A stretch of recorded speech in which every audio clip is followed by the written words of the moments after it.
2025ல் நம்ம யமஹாவோட FZX, அதாவது இப்போ வந்த புது மாடல் ஹைபிரிட் வண்டி எப்படி இருக்கு, அதுவும் இல்லாம ஆல்ரெடி வந்து இந்த வண்டியோட ஓனர்ஷிப் ரிவ்யூ இது எல்லாமே தான் உங்களுக்காக இந்த வீடியோல சொல்ல போறேன். ப்ரோ அண்ட் கான்ஸையும் எக்ஸ்பிளைன் பண்ண போறேன். வாங்க வீடியோக்குள்ள போகலாம்.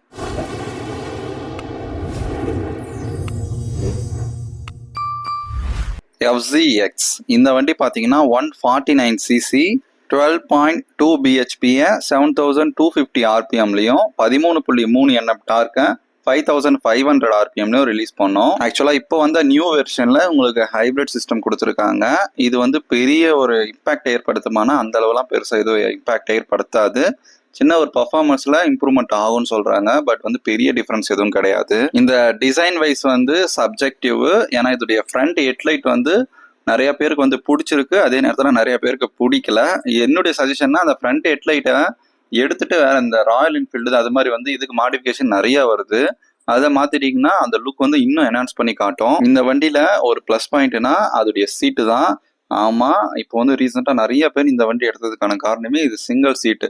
ஆல்ரெடி நம்ம XSRலாம் சொல்லியிருந்தோம் இல்லையா, அது மாதிரியே இதுக்கும் அந்த சீட்டு கம்ஃபர்ட் நல்லா கொடுத்துருக்காங்க. ஓட்டுறவங்களுக்கும் சரி பில்லியனுக்கும் சரி. இந்த ஸ்கூட்டில வரும் இல்லையா சீட், அது மாதிரி நல்லா பெருசா தான் கொடுத்துருக்காங்க. இதுல வர எல்லாமே LED செட்டப் தான். நியூ வந்து எல்லாமே வந்து இப்போ வர வண்டி எல்லாமே வந்து LED செட்டப்ல தான் எடுத்துட்டு வராங்க. அது வந்து பிளஸ் பாயிண்ட். இதனுடைய ரியர் டயர் பாத்தீங்க அப்படின்னா 140/60 தான் கொடுத்துருக்காங்க. பேக் டயரு ரெண்டுமே வந்து டியூப்லெஸ் டயர் தான் கொடுத்துருக்காங்க. இதுக்கு அப்புறம் வந்து இதோடைய ஸ்பீடோமீட்டர் என்னடா இது எதுலையுமே சொல்ல மாட்டேன் அப்படின்னா, இதுலயுமே நான் பெருசா சொல்லலை. எல்லா ஆப்ஷனும் எல்லா ஃபீச்சர்ஸோட தான் இன்க்ளூட் பண்ணியிருக்காங்க. இது பார்த்தீங்கன்னா உங்களுக்கு ட்ராக்ஷன் கண்ட்ரோலு. இதுக்கு வந்து சிங்கிள் சேனல் ABS தான் இந்த வண்டிக்கு கொடுத்துருக்காங்க. இது வந்து ஒரு ப்ளஸ் சொல்லலாம். ஆனால் வந்து இப்போ இருக்கிற 2025ல எல்லாமே வந்து டியூயல் சேனல் ABS கொடுத்துட்டு இருக்காங்க. இந்த வண்டிக்கு வந்து சிங்கிள் சேனல் ABS கண்டிப்பாக கொடுத்துருக்கலாம். அது வந்து ஒரு பெரிய ப்ளஸ் பாயிண்டாக இருந்திருக்கும் இந்த வண்டிக்கு. சரி, அடுத்த ப்ளஸ் என்ன அப்படின்னா இதோடைய மைலேஜ். ஆமாம், இதோடைய மைலேஜ் பார்த்தீங்க அப்படின்னா உங்களுக்கு சிட்டியில் 40லேருந்து 45, 46 இது மாதிரி உங்களுக்கு கிடைக்கும். ஹைவேல எடுத்துக்கிட்டீங்க அப்படின்னா உங்களுக்கு 50, 52 இல்லை 53 இது மாதிரி வந்து மைலேஜ் வந்து மாறி கிடைக்கும். அதே நேரத்தில் ஒவ்வொரு இந்த ஸ்பீடு ஓட்டுறதை பொறுத்து உங்களுக்கு மைலேஜ் வந்து டிஃப்ரென்ஸ் கண்டிப்பாக கிடைக்கும். இந்த வண்டியோட கர்வ் வெயிட் பார்த்தீங்கன்னா 139 kg இருக்கும். ஸோ இந்த கேஜினால லைட் வெயிட்டும் இருக்கிறனால நீங்கள் சிட்டி யூசேஜுக்கு நல்லாவே இருக்கும். நீங்கள் ஈஸியாக வந்து ஃப்ரிக்கபிளாக வந்து இது வந்து போகலாம். ஏன்னா வெயிட் கம்மியாக இருக்கிறனால. கிரவுண்ட் கிளியரன்ஸ் பார்த்தீங்க அப்படின்னா 165 mm கொடுத்துருக்காங்க. இது வந்து மோஸ்ட் ஆஃப் த ஸ்பீட் பிரேக்கரில் இடிக்கலை இது வரைக்கும். ஆனால் ரொம்ப ஹையாக இருக்குன்னா அப்படிலாம் கிடையாது. ஸ்பீட் பிரேக்கர் ஓகேவா தான் இருக்கு. நான் ட்ரை பண்ண வரைக்கும் எதுவும் இடிக்கலை. சீட் ஹைட் பார்த்தீங்கன்னா 810 mm கொடுத்துருக்காங்க. இது ஷார்ட் ரைடருக்கு கொஞ்சம் 5.2லாம் இருக்கீங்கன்னா கொஞ்சம் கஷ்டப்படுறாங்க. அந்த ஓரமாக தான் கால் ஏற்ற மாதிரி இருக்கு. அதுவே கொஞ்சம் கஷ்டமாக தான் இருக்கு. டால் ரைடராக இருந்தால் இந்த வண்டி கொஞ்சம் சூட்டபுளாக இருக்கும். டால் ரைடர் கொஞ்சம் ஈஸியாகவே இருக்குது இந்த வண்டி. நீங்கள் ஷார்ட் ரைடராக இருந்தால் கண்டிப்பாக டெஸ்ட் ட்ரைவ் பண்ணிட்டு எடுங்க. டைரெக்டாக வந்து பார்க்காம வண்டி எடுக்காதீங்கன்னா கொஞ்சம் ஹைட்டாக தான் உங்களுக்கு இருக்கும் இந்த வண்டி. இதோடைய பிரேக் பார்த்தீங்கன்னா ஆல்ரெடி சிங்கிள் சேனல் ABSன்னு கொடுத்துருப்பேன். ரியர் பிரேக்கோட சைஸ் அதோடைய டிஸ்கோட சைஸ் பார்த்தீங்கன்னா 220 mm கொடுத்துருக்காங்க. ஃபர்ஸ்ட் கடையில் இப்போ வந்த வேரியண்ட்ல பிரேக்கை வந்து இன்னும் இம்ப்ரூவ் பண்ணியிருக்கதா சொல்றாங்க. பிரேக்கிங் பைட்டுமே இப்போ வந்த வெர்ஷன்ல கொஞ்சம் வந்து என்ஹான்ஸ் ஆயிருக்கு. நல்லா தான் இருக்கு இப்போ வந்த பிரேக்கிங்கு.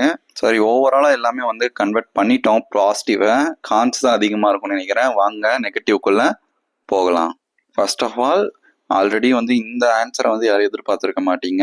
இந்த வண்டியில வைப்ரேஷன் ஃபீல் ஆகுது. என்னடா இது யமஹா வண்டியில வைப்ரேஷனா அப்படின்னா, கண்டிப்பா இந்த FZXல நீங்க ஒரு 70க்கு மேல போறீங்க அப்படின்னாலே கண்டிப்பா வந்து வண்டியோட வைப்ரேஷன் உங்களால நல்லாவே ஃபீல் பண்ண முடியும். நீங்க ஹைவே வந்து லாங்கெல்லாம் எடுத்துட்டு போறீங்கன்னா ஒரு 70க்குள்ள க்ரூஸ் பண்ணீங்கன்னா எந்த இஷ்யூஸும் கிடையாது. நார்மலா வந்து வண்டி போகுது. பட் வந்து நீங்க 80 கிட்ட போறீங்க அப்படின்னா உங்களால வைப்ரேஷன் இந்த வண்டியில நல்லா ஃபீல் பண்ண முடியும். நான் வந்து ஒரு 100 வரைக்கும் இந்த வண்டியில டாப் எண்ட் ட்ரை பண்ணி பார்த்தேன். வைப்ரேஷன் நல்லா ஃபீல் பண்ண முடியாது. அந்த ஆல்ரெடி நான் வந்து எக்ஸாக்டா வந்து TVS அப்படின்னு சொன்னேன் இல்லையா, அதோடைய வைப்ரேஷன் யமஹா வண்டியில ஃபீல் பண்றது கண்டிப்பா வந்து ஒரு மைனஸ் தான். இதோடைய மெயின் வந்து இஷ்யூன்னு பார்த்தீங்கன்னா இதோடைய பர்ஃபார்மன்ஸ் தான். என்னன்னா இது வந்து 149cc ஆல்ரெடி சொல்லியிருக்கேன் இல்லையா, இந்த சிசி இதோடைய பர்ஃபார்மன்ஸ் டாப் எண்ட்லாம் பார்த்தீங்கன்னா ஒரு 100, 105 வரையும் நான் ட்ரை பண்ணி பார்த்தேன். நீங்கள் 80க்கு மேலே போனாலே இன்ஜின் வந்து ஸ்ட்ரெஸ்ஸாக தான் போகுது. அதுவும் இல்லாமல் வைப்ரேஷன் ஃபீல் ஆகிறதுனால கண்டிப்பா அது ஒரு பெரிய டிராபேக். நெக்ஸ்ட் ஆல்ரெடி யோசிச்சிருப்பீங்க, என்னடா இவன் முன்னாடி ஃப்ரண்ட் ஹெட்லைட் வந்து ப்ரொஜெக்டர் தான் கொடுத்துருக்காங்க, வேற ஏதோ ஒரு வண்டி தான் மாற்ற சொல்கிறான், ஆல்ட்ரு பண்ணுற சொல்கிறான் அப்படின்னு கேட்டிங்க அப்படின்னா, ஆமாம், இதோடைய விசிபிலிட்டி அந்த அளவுக்கு கிடையாது. அந்த லைட்டோட விசிபிலிட்டி ரொம்ப ரொம்ப கம்மியாக தான் இருக்கும் நைட்டில். என்னதான் எல்இடி செட்டப்பே கொடுத்துருந்தாலும் அதோடைய நைட் லைட் விசிபிலிட்டி ரொம்ப கம்மியாக தான் இருக்கு. இதோடைய இன்னொரு டிராபேக் பார்த்தீங்கன்னா, இந்த வண்டி ரீசேல் வேல்யூ வந்து ரொம்ப கம்மியாக தான் இருக்கும். இன்னைக்கு ரேட்டுக்கு இந்த வண்டி ஆன் ரோட் பிரைஸ் பார்த்தீங்க அப்படின்னா 1.70 1.80 கிட்ட வந்துடும். இந்த ஹைப்ரிட்லாம் வந்துச்சுன்னா கிட்டத்தட்ட 1.80 கிட்ட உங்களுக்கு வந்துடும். இந்த ரேட்டுக்கு இது கண்டிப்பா ஒர்த்தான்றதை கீழே கமெண்ட் பண்ணுங்க. நான் வந்து கண்டிப்பா ஒர்த் இல்லைன்னு தான் சொல்லுவேன். ஏன்னா இதுக்கு நியர் நிறைய வண்டி இருக்கு, NS 200 வேற இருக்கு. ஸோ காம்படிஷன் நிறைய இருக்கு. இந்த வண்டி இந்த ரீசனுக்காக மட்டும்தான் நிறைய வந்து சேல் ஆகாம இருக்கு. இதை ரீசேல் பண்ணணும்னு நீங்க நினைக்கிறீங்கன்னா பிளாட்டா உங்களுக்கு வந்து 80,000 90,000 1 லட்சம் கிட்ட வந்து உங்களுக்கு லாஸா தான் போகும் இந்த வண்டி. ரீசேல் வேல்யூமே போறது கொஞ்சம் ரேர் தான். ஏன் ரீசன் பாத்தீங்க அப்படின்னா, இந்த வண்டியை அதுவும் இந்த பர்ஃபார்மன்ஸுக்கு நான் ஏன் இவ்வளோ ரேட்டு கொடுத்து வாங்கணும் அப்படின்னா நிறைய பேர் நினைக்கிறாங்க. அடுத்தது இதை நம்ம எதுக்கு யூஸ் பண்றோம்னு சொன்னோம், சிட்டிக்கு. பட் இந்த சிட்டி யூசேஜுக்கு சஸ்பென்ஷன் எப்படி இருக்குதுன்னு பார்த்தீங்கன்னா ஹார்டாக கொடுத்துருக்காங்க. பில்லியன் உட்கார சீட்டை நல்லா கொடுத்துருக்காங்க. ஆனால் பின்னாடி உட்கார அந்த சஸ்பென்ஷன் ரொம்ப ஹார்டாக இருக்குது. சிட்டியில் ஒரு பம்பில் ஸ்பீட் பிரேக்கர்லாம் விட்டிங்கன்னா அதோடைய இம்பேக்ட் நல்லா உடம்புக்கு தெரியுது. இது ஹைவேக்கு யூஸ் ஆகுமேப்பா, உனக்கு ஹைவேக்கு நல்லா இருக்குமேப்பா அப்படின்னு கேட்டிங்க அப்படின்னா, ஹைவேல க்ரூசிங் நல்லா இருக்கணும். க்ரூசிங் 60-70 போனால் தான் உங்களுக்கு நல்லா இருக்கும். அதில் தான் உங்களுக்கு வைப்ரேஷன் எல்லாமே ஃபீல் பண்ண முடியும்னா 60-70 ஹைவேல யார் போவாங்க நீங்களே சொல்லுங்க. நம்ம வந்து ஒரு லாங் எடுத்துட்டு போறோம்னா அட்லீஸ்ட் ஒரு வந்து 80 100 க்ரூசிங் பண்ணாதான் ஒரு அந்த ஃபீலும் நல்லா இருக்கும். ஹைவேல போறதுக்கு கொஞ்சம் நல்லா இருக்கும். பட் இதுல 70-80 தொட்டாலே வைப்ரேஷன் ஸ்டார்ட் ஆகுதுன்றப்போ அது எப்படிதான் நம்ம எடுத்துட்டு போறது? நீங்க 80க்கு மேல போனாலே இன்ஜின் ஸ்ட்ரெஸ் ஆகுது. செகண்டு ஹீட்டிங் இஷ்யூவும் இந்த வண்டியில ஃபீல் பண்ண முடியுது.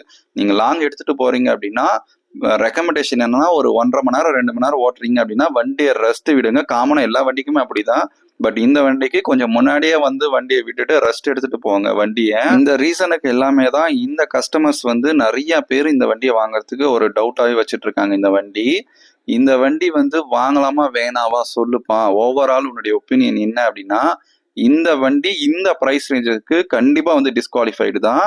இந்த வண்டி நிறைய பேர் வாங்குறாங்க, நல்லா தான் இருக்குன்றாங்க. பட் வந்து இதுக்கு காம்படிட்டா இந்த ப்ரைஸுக்கு நிறைய இருக்கு. ஃபர்ஸ்ட் அந்த ப்ரைஸ் வந்து கொஞ்சம் கம்மினால ஓகே, பட் இப்போ வர ப்ரைஸ் எல்லாம் வந்து உங்களுக்கு எங்கேயோ இருக்கு.